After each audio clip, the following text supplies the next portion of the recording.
Gilas Pilipinas, kumpleto na ang 12 men lineup nila para sa 33rd SEA Games. Tunghayan ang balitang sports ni Kyle Basa.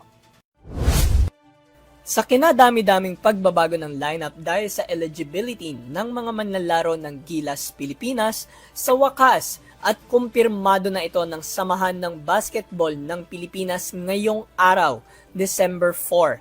Mangunguna sina Thirdy Ravenna, Matthew Wright, at Bobby Ray Parks Jr. bilang tagapagpamuno ng Gilas sa gaganaping 33rd Southeast Asian Games.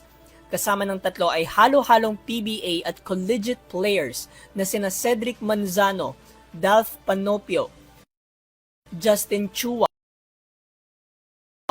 Robolik Sumal, Abu Trater, Allen Liwag, Jamie Malonzo at VJ Pre sa kabuoang 12-man lineup ng koponan para sa matinding bakbakang gaganapin sa torneo.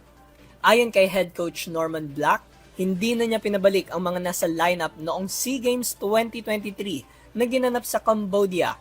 Ang dahilan nito ay para makapag-focus ang mga ito sa paparating na FIBA World Cup 2027 Asian Qualifiers. Dedepensahan ng Gilas Pilipinas ang corona at susubukang makuha muli ang gold medal dito sa SEA Games na gaganapin ngayong Disyembre.